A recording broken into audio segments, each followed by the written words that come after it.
ಎಷ್ಟೋ ಸತಿ ನಮಗೆ ಅನಿಸಿದೆ ಅಲ್ವಾ, ನನ್ನ ಜೀವನದಲ್ಲಿ ನಾನು ಏನಪ್ಪ ಮಾಡ್ತಾ ಇದ್ದೀನಿ, ಯಾವ ಥರನೂ ನನಗೆ ಹುಮ್ಮಸ್ಸೇ ಇಲ್ಲ. ಅಯ್ಯೋ, ದಿನ ಮಾಡಿ ಕೆಲಸ ಮಾಡಿ ಬೇಜಾರಾಗಿದೆ ಮಾರಾಯ, ಯಾಕಾದರೂ ಬದುಕಿದ್ದೀನಪ್ಪ ಅಂತ ಅನ್ಸುತ್ತೆ. ಕೆಲವು ಸತಿ ಯಾವುದ್ರಲ್ಲೂ ಆಸಕ್ತಿನೇ ಇರಲ್ಲ. ದಿನ ಕೆಲಸ ಮಾಡ್ತಾ ಇರ್ತೀವಿ, ದಿನ ಮನೆಯಲ್ಲಿ ಒಂದೇ ಕೆಲಸ ಮಾಡ್ತಾ ಇರ್ತೀವಿ. ಆದರೂ ನಮಗೆ ಏನೋ ಒಂದು ಆಚೆ ಕಡೆ ಹೋಗಿ ಏನೋ ಒಂದು ಮಾಡಬೇಕು, ಯಾವುದೋ ಒಂದು ಬಿಸ್ನೆಸ್ ಸ್ಟಾರ್ಟ್ ಮಾಡಬೇಕು ಅಥವಾ ಏನೋ ಒಂದು ಕೆಲಸ ಮಾಡಬೇಕು, ಎಷ್ಟೋ ದಿನ ನಾವು ಅಂದ್ಕೊಂಡಿದ್ದ ಕನಸನ್ನು ನಾವು ಪೂರೈಸ್ಕೋಬೇಕು ಅಂತ ಹೇಳಿದರೆ ನಮಗೆ ಯಾವುದ್ರಲ್ಲೂ ಆಸಕ್ತಿ ಇರಲ್ಲ. ಯಾಕಪ್ಪ ಹೀಗಾಗತ್ತೆ ಅಂತಂದರೆ ನೋಡಿ, ನಾವೀಗ ಏನು ಮಾಡ್ತಾ ಇದ್ದೀವಿ, ಮೊದಲಾದರೆ ನಮಗೆ ಬೋರ್ ಆದರೆ ಆಚೆ ಹೋಗ್ತಾ ಇದ್ವಿ, ಪುಸ್ತಕನ ಓದ್ತಾ ಇದ್ವಿ, ಯಾರೋ ಫ್ರೆಂಡ್ಸನ್ನು ಮೀಟ್ ಮಾಡ್ತಾ ಇದ್ವಿ, ಅಥವಾ ಒಂದು ಬ್ಯಾಂಕಿಗೆ ಹೋದರೂ ಯಾರೋ ಒಬ್ಬರು ಸಿಗೋರು ಅಲ್ಲಿ ಸಮಯ ಕಳೀತಾ ಇದ್ವಿ, ಅಥವಾ ಎಲ್ಲೋ ಒಂದು ತರಕಾರಿ ತರಕ್ಕಾಗಲಿ ಏನೋ ಒಂದು ಆಚೆ ಹೋಗ್ತಾ ಇದ್ವಿ, ಜನಗಳ ಸಂಪರ್ಕ ಆಗ್ತಾ ಇತ್ತು. ಈ ಸೋಷಲ್ ಆ್ಯಂಗ್ಸೈಟಿ ಆಗ ನಮ್ಗೆ ಏನಂತ ಗೊತ್ತಿರಲಿಲ್ಲ. ತುಂಬ ಬೇಗನೆ ನಾವು ಎಲ್ಲರನ್ನೂ ಹಚ್ಕೋತಾ ಇದ್ವಿ, ಫ್ರೆಂಡ್ಸ್ ಆಗ್ತಾಯಿದ್ರು. ಕಷ್ಟ ಅಂತ ಹೇಳಿದ್ರೆ 100 ಜನ ಬರೋರು. ಆದರೆ ಈಗ ಹೇಗಾಗಿದೆಯಪ್ಪ ಅಂತ ಹೇಳಿದ್ರೆ, ಫೇಸ್ಬುಕ್ ಓಪನ್ ಮಾಡಿದ್ರೆ 1000 ಫ್ರೆಂಡ್ಸ್ ಇರ್ತಾರೆ, ಆದರೆ ಕಷ್ಟದಲ್ಲಿ ಒಬ್ಬರು ಕೂಡ ಬರಲ್ಲ. ಹೀಗಾಗಿ ನಾವು ಏನಾಗ್ತಾ ಇದೆ ಅಂತ ಹೇಳಿದ್ರೆ, human is a social animal ಅಂತ ನಾನು ಯಾವಾಗಲೂ ಹೇಳ್ತಾ ಇರ್ತೀನಿ. ಆದರೆ ನಮಗೆ ಬಾಂಧವ್ಯತೆಗಳು ಕಮ್ಮಿ ಆಗ್ತಾ ಹೋಗ್ತಾ ಇದೆ. ನಮಗೆ ಯಾರ ಜೊತೆನೂ ಮಾತಾಡಬೇಕು ಅಥವಾ ಎಲ್ಲೋ ಆಚೆ ಹೋಗಬೇಕು, ಏನೋ ಒಂದು ಕೆಲಸ ಮಾಡಬೇಕು ಅಂತ ಹೇಳಿದ್ರೆ ಯಾವುದಕ್ಕೂ ಹುಮ್ಮಸ್ಸಿಲ್ಲ. ಇದರ ಮುಖ್ಯ ಏನು ಕಾರಣಪ್ಪ ಅಂತ ಹೇಳಿದ್ರೆ ನಮ್ಮ ಮೊಬೈಲ್ ಫೋನ್. ಹೌದು, ಮೊಬೈಲ್ ಫೋನಿಂದ ನಮಗೆ ಎಷ್ಟೊಂದು ಸಹಾಯ ಆಗಿದೆ ಅಂತ ಹೇಳಿದರೆ, ಯಾವುದೇ ಒಂದು ವಸ್ತು ಬೇಕಾದರೂ ತಕ್ಷಣ ನಾವು ಆರ್ಡರ್ ಮಾಡ್ಬೋದು, 10 ನಿಮಿಷದಲ್ಲಿ ಬರುತ್ತೆ. ಅಥವಾ ಏನೇ ಒಂದು ಬೇಜಾರಾಗ್ತಾ ಇದೆ, ನಾವು ಟ್ರಾವೆಲ್ ಮಾಡಬೇಕಾದ್ರೆ, ಮುಂಚೆ ಆದರೆ ನಾವೆಲ್ಲೋ ಟ್ರೈನಲ್ಲಿ ಹೋಗಬೇಕಾದ್ರೆ, ಬಸ್ಸಲ್ಲಿ ಹೋಗಬೇಕಾದ್ರೆ ಪಕ್ಕದಲ್ಲಿ ಕೂತ್ಕೊಂಡಿರೋ ಸಹ ಪ್ರಯಾಣಿಕರ ಜೊತೆಗೆ ಮಾತಾಡ್ತಾ ಇದ್ವಿ. ಇವಾಗ ಏನಾಗಿದೆಯಪ್ಪ ಅಂತ ಹೇಳಿದ್ರೆ, ಮೊಬೈಲ್ ಬಂದಾಗಲಿಂದ ಮೊಬೈಲ್ ನೋಡ್ತಾ ಕೂತಿರ್ತೀವಿ.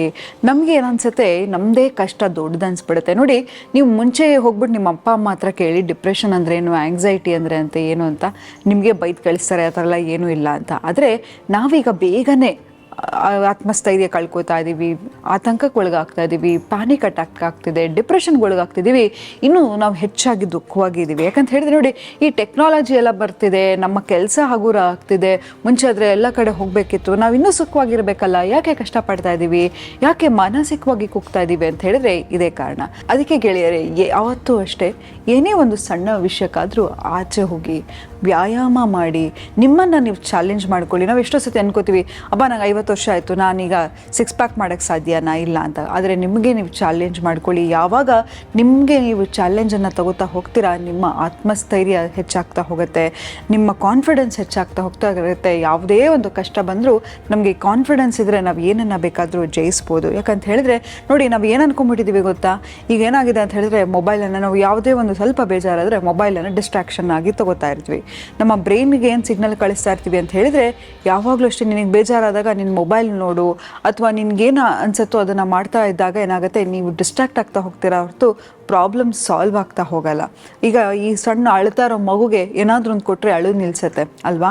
ಆದರೆ ಹಾಗೆ ನಮ್ಮ ಮನಸ್ಸು ಕೂಡ ನಮ್ಗೇನಾದರೂ ಒಂದು ಚಡಪಡಿಸ್ತಾ ಇರ್ತೀವಿ, ಏನು ದುಃಖ ಅಂತ ನಾವು ಅರ್ಥನೇ ಮಾಡ್ಕೊಳ್ಳಲ್ಲ. ಅದನ್ನು ಮರೆಮಾಚಕ್ಕೆ ಇಲ್ಲ ಏನೋ ಒಂದು ಸಬ್ಸ್ಟೆನ್ಸಿಗೆ ಒಳಗಾಗೋದು, ಅಥವಾ ಮೊಬೈಲ್ ನೋಡೋದು, ಅಥವಾ ಏನೋ ಒಂದು ಡಿಸ್ಟ್ರಾಕ್ಷನ್ ಮಾಡ್ಕೋತೀವಿ. ಆದರೆ ನಮ್ಮ ಫೀಲಿಂಗ್ಸನ್ನು ನಾವು ಅಡ್ರೆಸ್ ಮಾಡ್ತಾ ಹೋಗಲ್ಲ. ನಿಮ್ಮನ್ನು ನೀವು ಚಾಲೆಂಜ್ ಮಾಡ್ಕೋತಾ ಇರಿ. ಪ್ರತಿಯೊಂದು ಯಾವುದು ನಿಮಗೆ ಸಣ್ಣ ವಯಸ್ಸಲ್ಲಿ ಸಂಗೀತ ಕಲಿಬೇಕು ಅಂತ ಆಸಕ್ತಿ ಇತ್ತು, ಅದನ್ನು ಹೋಗಿ ಕಲೀರಿ. ಡ್ಯಾನ್ಸ್ ಮಾಡಬೇಕು ಅನ್ನೋದು ಆಸಕ್ತಿ ಇತ್ತು, ಅದನ್ನು ಮಾಡಿ. ಯಾವಾಗಲೂ ನೀವು ಯಾವಾಗ ನಿಮ್ಮ ಚೈಲ್ಡ್ಹುಡ್ ಡ್ರೀಮ್ಸನ್ನು ಫುಲ್ಫಿಲ್ ಮಾಡ್ತೀರಾ, ನಿಮ್ಮ ಇನ್ನರ್ ಚೈಲ್ಡ್ ಕೂಡ ಹೀಲಿಂಗ್ ಆಗ್ತಾ ಹೋಗುತ್ತೆ. ಹಾಗಾಗಿ ಯಾವುದಾದ್ರೂ ನಿಮಗೆ ನೀವು ಚಾಲೆಂಜನ್ನು ಕೊಟ್ಕೋತಾ ಹೋಗಿ, ಆಗ ನಿಮ್ಮ ಲೈಫು ಮೊನಾಟನಸ್ ಅನ್ಸಲ್ಲ, ನಿಮಗೆ ಬೇಜಾರಾಗಲ್ಲ. ಯಾವ ಕೆಲಸ ಮಾಡಬೇಕಾದ್ರೂ ಒಂದು ಆಸಕ್ತಿ, ಕಾನ್ಸಂಟ್ರೇಷನ್ ಇಂಪ್ರೂವ್ ಆಗುತ್ತೆ. ಯಾವುದಾದ್ರೂ ಒಂದು ಹೊಸ ಜಾಗಕ್ಕೆ ವರ್ಷಕ್ಕೊಂದ್ಸತಿ ಆದರೂ ಟ್ರಾವೆಲ್ ಮಾಡಿ. ಹೇಳ್ತಾರಲ್ವಾ, ದೇಶ ಸುತ್ತಿ ನೋಡು, ಕೋಶ ಓದಿ ನೋಡು ಅಂತ. ಯಾವಾಗಲಾದರೂ ನಾವು ಪ್ರತಿ ಸತಿ ನಾವು ಟ್ರಾವೆಲ್ ಮಾಡಿದಾಗ ನಾವು ಹೋಗಿ ಬರುವಾಗ ಹೇಗಿರ್ತೀವೋ ಹಾಗಿರಲ್ಲ. ನಾವು ಒಂದು ಹೊಸ ವ್ಯಕ್ತಿಯಾಗಿ ಬರ್ತೀವಿ. ನಾವು ಎಲ್ಲಿ ಹೋಗ್ತೀವೋ ಆ ವಾತಾವರಣಕ್ಕೆ ಹೊಂದ್ಕೊಂಡು ಅಲ್ಲಿ ಹೊಸ ಜನಗಳನ್ನು ನೋಡ್ತಾ ಹೋಗ್ತೀವಿ. ದಯವಿಟ್ಟು ನಿಮ್ಮ ಲೈಫನ್ನು ಮೊನಾಟನಸ್ ಮಾಡ್ಕೋಬೇಡಿ. ಮೊಬೈಲನ್ನೇ ಒಂದು ಡಿಸ್ಟ್ರಾಕ್ಷನ್ ಆಗಿಟ್ಕೊಳ್ತಾ ಹೋಗಬೇಡಿ. ನಿಮಗೆ ನೀವು ಚಾಲೆಂಜ್ ಮಾಡ್ಕೋತಾ ಹೋಗಿ, ಇವತ್ತು ನಾನು 10% ಖುಷಿಯಾಗಿದ್ದೀನಿ ಅಂದರೆ ನಾಳೆ ನಾನು 15% ಖುಷಿಯಾಗಿ ಖುಷಿಯಾಗಿರಬೇಕು, ನಾಡಿದ್ದು ನಾನು 20% ಖುಷಿಯಾಗಿರಬೇಕು. ಹ್ಯಾಪಿನೆಸ್ ಅನ್ನೋದು ಒಂದು ಸ್ಟೇಟ್ ಆಫ್ ಮೈಂಡ್. ಅದನ್ನು ನಾವು ಯಾವಾಗೂ ಒಂದು ಸ್ವಲ್ಪ ಬೇಜಾರಾಗ್ತಿದೆ, ಹೋಗ್ಬಿಟ್ಟು ಏನೋ ಕುಡಿಯೋಣ ಅಥವಾ ಇನ್ನೊಂದೇನೋ ಮಾಡೋಣ, ಮತ್ತೊಂದು ಮಾಡೋಣ, ಮೊಬೈಲ್ ನೋಡೋಣ, ಫಿಲಮ್ ನೋಡೋಣ, ಇದು ಯಾವುದೂ ಡಿಸ್ಟ್ರಾಕ್ಷನ್ ಅಲ್ಲ. ನಿಮ್ಮ ಇಶ್ಯೂನ ಅಡ್ರೆಸ್ ಮಾಡಿ. ಕೆಲವು ಸತಿ ಏನೂ ಮಾಡೋದು ಬೇಡ, ಸ್ಟಿಲ್ನೆಸ್ ಪ್ರಾಕ್ಟೀಸ್ ಮಾಡಿದ್ರೂ ಕೂಡ ನಮ್ಮ ಕಾನ್ಸಂಟ್ರೇಷನ್ ಇಂಪ್ರೂವ್ ಆಗ್ತಾ ಹೋಗುತ್ತೆ. ನಮ್ಮ ಮನಸ್ಸಲ್ಲಿ ಏನೋ ಒಂದು ಗೊಂದಲ ಆಗ್ತಾ ಇದ್ರು ನಮ್ಮ ಜೊತೆ ನಮಗೆ ಸಂಬಂಧ ಚೆನ್ನಾಗಿದ್ರೆ ಎಲ್ಲವನ್ನೂ ಇಶ್ಯೂವನ್ನು ನಾವು ರಿಸಾಲ್ವ್ ಮಾಡ್ತಾ ಹೋಗ್ಬೋದು. ಯಾಕಂತ ಹೇಳಿದ್ರೆ ಒಂದು ತಾಯಿ ಮಗುವನ್ನು ಹೇಗೆ ನೋಡ್ಕೋತಾಳೆ ಹಾಗೆ ನಮ್ಮನ್ನು ನಾವು ನೋಡ್ಕೋಬೇಕಾಗತ್ತೆ, ನಮ್ಮ ಮನಸ್ಥಿತಿಯನ್ನು ನಾವು ಹಾಗೆ ನೋಡ್ಕೋಬೇಕಾಗತ್ತೆ. ಒಂದು ಹೇಳ್ತೀನಿ, ನಾವು ಏನೋ ಸಮಾಜಕ್ಕೆ ಚೇಂಜ್ ಮಾಡ್ತೀನಿ, ನಾನು ಯಾರನ್ನೋ ಚೇಂಜ್ ಮಾಡ್ತೀನಿ ಅನ್ನೋದು ಸುಳ್ಳು. ಮೊದಲು ನಮ್ಮನ್ನು ನಾವು ಬದಲಾಯಿಸ್ಕೋಬೇಕು. ನಮ್ಮನ್ನು ನಾವು ಯಾವಾಗ ಬದಲಾಯಿಸ್ಕೋತೀವೋ ನಮ್ಮ ಸುತ್ತಮುತ್ತ ಜನ ನೋಡಿ ನಮ್ಮನ್ನು ನೋಡಿ ಕಲಿತಾ ಹೋಗ್ತಾರೆ. ಹಾಗಾಗಿ ಆ ಚೇಂಜಸನ್ನು ಫಸ್ಟು ನಾವು ತಗೋಬೇಕು.